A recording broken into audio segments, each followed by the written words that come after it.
We're back out here at the Big Lake once again, and today we're talking about those September baits and presentations that those bass just won't stop smashing. Like this little guy. Stick around, you don't want to miss this one. I got him. Come here, you. Ooh, that's a pretty good one too.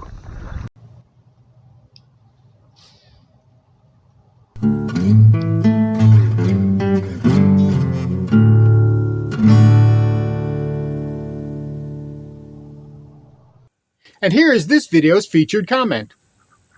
Congratulations! If you would like to have a chance to have your comment featured in an upcoming video, all you've got to do is leave a comment. And now, on with the video. Welcome back to Lowbrow Fishing. And here we are, the month of September already. Can you believe it's September 2023? Seems like we just started this year. And well, summertime is almost over. End of this month, fall starts, and by the time we're in October, the fall transition will be in full swing. It's probably my favorite time of year to fish. It's so easy for me to catch quality fish during that time of year on the Big Lake. But right now, there's a lot of guys who are really struggling and grinding. But I've been fortunate enough that I've actually been able to catch a lot of nice fish. Every time I've gone out to the Big Lake, it seems like that I'm able to put myself on really nice fish. And I've tried to share some of the tips and tricks that I've gone along the way, that you guys can follow and repeat what I'm doing. But today we kind of want to take a little bit more deep dive, a little bit more in-depth dive into what I'm doing, the gear that I'm using, the baits that I'm throwing, and why I'm throwing that particular bait in that particular situation. The very first thing we're going to talk about is where I'm fishing. Obviously, you guys know that I'm fishing here on the Big Lake. That's where I do primarily most of my fishing right now, and I'm fishing the very northern part. As you can see here, as we've talked about before, we've got this creek that flows in. We've got this creek channel that brings cool water in. It's full of hydrilla in that area, so we've got a lot of cover, a lot of oxygen. The water temperature is a little bit colder because we've got that fresh water flowing in. We've got some deeper water access. So that sets it up very nicely for those bass to be a lot more active than they ordinarily might want to be. So I'm breaking this section up into 3 distinct parts. The very northern section, which is the shallowest and the one that's got the most hydrilla, I'm fishing that one way. And down just a little bit, that's another section where the water gets a little bit deeper. That creek channel flattens out a little bit, but we still have quite a bit of hydrilla. I'm fishing that another way. And then down here at the very bottom, this is a place that I'm fishing completely differently than I am all the way up north. So I'm able to break this small stretch. It's about a mile in length, if that long, but roughly about a mile. I'm able to break that up into 3 separate sections. And that has effectively helped me determine what baits are going to work, what presentations are going to work, and when. So at the very northern end of the lake, what am I throwing? Well, I'm throwing something like this. I've got this rigged, Texas rigged on a 4/0 EWG, and it's weightless. We talked about it a little bit in the last video and a couple of videos, but I'm fishing this in that very northern part of the lake. It's so choked with vegetation, yet an EWG, a Texas rig 4/0 EWG with this comes through very, very well. I don't have any trouble with it. It's not getting hung up. And this is the Gander Mountain one, right? We talked about that. We talked about the cream ones. And the way that I'm working this is very similar to a regular hard jerkbait. I'm casting it out there and I'm letting it sink on the fall. I'm not cranking it down. I'm letting it sink. And then I give a couple little pops, right? That's all I'm doing. It's going to dart to the side and then it's going to glide a little bit and then it'll start to fall. So you want to give it about 4 or 5 seconds after you pop it before you do anything else to it to give it a chance to do what it's going to do and then fall. And I'm casting it into those hydrilla pockets. That's what I'm targeting. I'm looking for those open spaces in that hydrilla where I can get this bait in there. And because I'm fishing it in an area that's got such thick vegetation, I'm actually using a little bit heavier gear. I've got a 7-foot medium heavy rod with a fast action tip. I'm fishing it on either 12 or 17 pound fluorocarbon. I don't want to fish braid in that area because I have found that whenever I'm fishing a weightless presentation on a braided line, especially in gin clear water, which it's tap water up there, you can see as far as you want to see in that water all the way across. I can see my bait the entire time. I need to make bomb casts. And a lot of times with that braid, I can't make those bomb casts on a bait cast reel because I get those snapbacks, right? It wants to snap back. It's made more for short, intermediate casts, pitching and flipping. Whenever I'm working a bait cast reel with braid, that's more in line. What I'm doing is I'm having those shorter casts. I'm not really bombing it out there. So that's why I have the fluorocarbon line on there. I'm using 12 or 17 pound. I find that that works really well for me. Now, braid probably would saw through that hydrilla much better, but I don't really have any problems since I'm working this weedless on a Texas rig and weightless. It just goes up and over the hydrilla. So this is another one, this is one you guys really need to focus on if you're not throwing a weightless fluke, if you're not throwing a weightless soft plastic jerkbait, especially in that shallow area around that grass. I'm telling you, the fish are going nuts for these things. So definitely give it a try.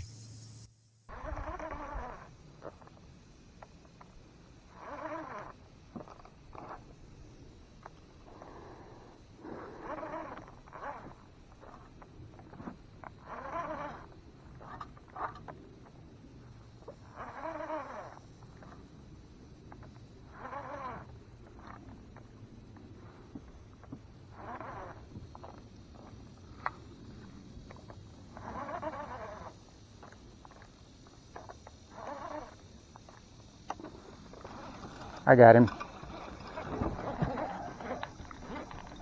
Come here, you. Ooh, that's a pretty good one, too. Come here, you. Oh, you ain't getting nowhere. You ain't going nowhere. I got you. That's another one. And that, pound and a half. Come on now. I can't get you free if you keep right in the bottom of the lip. That one's a bit bigger. That one's a good bit bigger. So that's another one. Fishing the slop with the weightless fluke. I mean, that's the juice today. That is the juice today. And that one here, maybe, I don't know, 1.6, 1.7 pounds. He's not quite 2 pounds. So I'm going to say about a pound and a half. Good sized fish there. This is, definitely an upgrade. Thank you, buddy. We appreciate it. Now, obviously, right, I got to talk about the hard plastic jerkbait because as we move down into that second area of the lake that I talked about, the area that's a little bit further down, we've got some sparser vegetation, we've got some deeper water. Well, that's where this begins to shine. That's where the hard jerkbait really comes into play. And again, you guys know my setup for this. It's 10-pound braid on a spinner. This is a medium power, faster tip. This has got a mod fast. It's got a little bit faster tip, and it allows me to get a good hook set, but I'm also at the same time, I can bring it around that vegetation just a little bit better. I'm not fighting fish that want to bury themselves into that hydrilla. So that helps me out just a little bit. I mean, it's not full force. I'm not going to be horsing anything. If I try to horse something, chances are I'm going to lose it. We talked about that the last video, but the reason why I'm showing these so much is because this is honestly what I'm catching those fish on. You have seen me do it. So soft plastic jerkbaits and hard jerkbaits, right? So, and we've talked about enough how I'm fishing them. I really don't need to go off on that so much. Just remember that you need to fish them on slack line. However you fish them, fast or slow, wind it down, fish it on a slack line with gentle jerks and pops and get that bait moving from side to side. That's the key. Now, when I'm fishing in that lower area, that very, very last area that's got the deepest water, and that's kind of where the vegetation starts to fade out, well, that's when I'm pulling out something like this, right? You've seen me fishing this before. Obviously, this is a 6th Sense Crush square bill. I've caught so many fish on this thing. This is my sunny day version, right? Because it's got the more mute colors, it's got the dull colors. I'm fishing this obviously on a bait cast. This is a 6:4:1 gear ratio. I like that slower gear ratio for my crankbaits because that way I'm not overpowering them, I'm not muscling them. I can work them fast, but I'm not working them too fast, where I find that if I have something that's faster, say 7.1, 7.5, then I just stay buried in muck. This actually allows me to stay around that muck or above that vegetation, so I have a lot easier time bringing my bait in. And in that area that I'm fishing with these, there is still quite a bit of vegetation. There's still some milfoil and some grass, although not as much hydrilla. And that allows me to bring this through just nicely. And you guys have seen some of the really nice 2 and 3 pound bass that I've been able to pull out of that area of the lake with this exact bait. Like I said, 12-pound fluorocarbon on a 6-4-1 bait cast. This is a 7-foot medium heavy, but it's got a moderate fast tip. It's got a, softer tip, which is whenever I'm fishing something that's got trebles, I want that softer tip. I want those fish to suck that bait in and just kind of lean into that hook set rather than fishing a Texas rig where we're winding down and we're jerking those dentures out of that fish's mouth. This we just kind of want to side sweep just a little bit, kind of lean into it and let, those trebles bite in. Otherwise, we're going to be blowing that fish's mouth open and we're going to be losing those fish. So trebles, you have to work differently than you do a big single hook like a 4-aught EWG. So other types of baits, I'm working in that lower area. Well, that depends on what conditions I have, right? Obviously, you guys see this poor old beat up classical leader. This thing has been through the ringer. It's caught so many fish. I'm also fishing it in that same area. This has been a monster bait. The fish will not leave this bait alone. That's why it's so beat up. This is one of my favorite baits. This is one of my MVPs for August, and I'm definitely going to be using it into September as more of those fish start coming up shallow. But I'm fishing this more on those cloudy days when we've got some overcast, right? Maybe just a little bit of wind, not a whole lot of wind, but maybe just a little bit of wind. That's when this is going to work, and it has been money for me. Another bait that I'm using whenever I have similar conditions, but I've got more sunshine, is this Bandit 200. This is a little medium diving crankbait. This one goes down to about 8 feet, so it's in that same 8-foot area and in that same range. I'm fishing it in that same exact water, but this has got a little bit of pearlescence to it. It's got that little bit of black. It could be a shad, it could be a shiner, it could be a minnow, and I'm telling you what, they tear this thing up. On those sunny days when those bass are a little bit, they're a little bit more hesitant, they don't want so much sparkle, this works just fine. This is a great follow-up. And I'm adjusting my baits, I'm adjusting my presentations based on the conditions that I'm seeing. If it's sunny, I'm throwing a more matte bait, right? I don't want something that's got a lot of sparkle. We've talked about that. If it's cloudy, I'm throwing something that's got a little bit more sparkle, a little bit more flexion to it. And if it's windy and cloudy, well, then that's when I'm going to start pulling out something like this. This is a Bill Lewis rattle trap. You guys have seen me using this a lot recently. And yes, this thing has been catching me fish all through August. One of my biggest producers. The hard part about doing these September videos, the baits that I'm using, you guys have seen me using a lot of these baits, but it's hard to put them down, right? I want to do a video on something, but it's hard to put down the soft plastic jerkbait and the jerkbait and that square bill and this bait right here because I'm catching so many fish. Why would I stop to go to another presentation when something like this is really killing it out there for me? On a cloudy day, I've got some wind, and this is more in that intermediate area, right? We talked about that northern area, that intermediate area, and the southern area.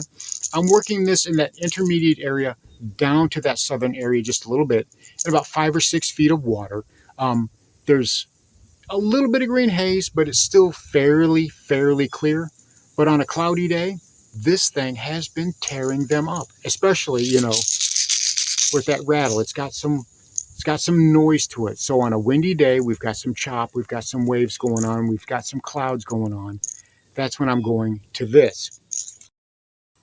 Now, if the sun is out, the winds are a little bit more calm, and I want to change things up, I'm going to this, the Cotton Cordell Super Spot.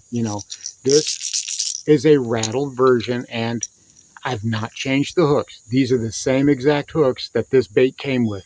I opened it up out of the package, I tied it on, and I started fishing it. And I caught so many fish with this thing. I love this thing, okay? I think it cost me $3. It might not have even cost me $3, but, it's got bite marks. It's got years of abuse on it. And I'm fishing it in that same area. You know, I'm fishing it maybe 6 to 8 foot depth at the most, letting it sink a little bit, and then, you know, working it a little bit, and then letting it sink, and then letting it work. The key is to vary your retrieve. Don't just straight crank. Starts, stops, pause it, go fast, go slow, vary your retrieve. And I'm fishing it on the exact same gear, this exact same setup that, you know, I'm fishing the square bill on. This is my cranking setup. Okay, 6-4 to 1, 12 to 17 pound test on that 7-foot rod with that softer tip. If it's got treble hooks on it and it's not a jerkbait, chances are I'm fishing it on that setup. Now, if those fish are super, super pressured and they're super skittish and they're line shy, I'm going to this, right? This is also a Cotton Cordell Super Spot, but this is one that I've modified. I've filled it full of baking soda and super glue. So those rattles barely rattle at all, right? You've got the normal one. You hear that, right? And then you've got this one. It really doesn't make a sound. So I'm getting most of that vibration. That's going to be, you know, the only signal that's in the water. So that toning that down, toning that signal down in the water has done so well for me, you know, to keying off on those fish who might be line shy, who might be rattle shy. That vibration by itself is enough in clear water, especially with a very visual presentation. I get plenty of bites on this. So again, sunny skies, water's kind of slack, not really much wind. I can throw this and I can guarantee that I'm going to be getting plenty of bites. Now, if there's been a lot of boat traffic, if there's some waves that have been churning it up and there's some silt and some sediment and we've got some cloud cover in the sky, then all three faces of that area, all three sections of that lake that I'm fishing, I'm going to be using this, something like this. This is a Googan Zinger, I believe, and this has got a little Colorado blade on it and a little willow blade, but they're silver and it's just white. And I'm throwing this, most of the time I'm throwing this as is. I'm not even putting a trailer hook on it. I don't put a trailer. I don't put a stinger hook or anything like that. I'm throwing it like this. And in that thick hydrilla, comes through just fine. Now, there is something about these Googan baits that I really like, and that's that rubber band right there. See, I just tie these with a regular old overhand cinch knot. Yeah, you know, your granddad's knot. That's the knot that I use for these. And again, I'm throwing this spinnerbait on the same gear that I'm throwing these crankbaits on. My 6-4 to 1, 12, 17 pound test, 7 foot, medium heavy with that moderate fast tip. But I really like that rubber band there. That keeps that line from sliding down here or sliding up here, which can happen a lot of times. So I really like that. That's one of the things that I really like about this Googan bait. As a matter of fact, I like it so much, I've started getting those little bitty rubber bands like kids with braces use, right? If I can find those, I'll put those on my other spinner baits, and it holds that line in there very, very nicely. Now, if we've got a little bit of cloud cover in the sky, then I'm going to pick this guy up. And I've got 2 gold willows on here. And I have found on those cloudy days, those bass prefer gold over silver. It's just something about it. On my body of water, a gold willow blade on a slack, calm time, when there's no wind and we've got some cloud cover, or it's late in the afternoon, late in the evening, kind of like we have now, that's when I'm tying this guy on.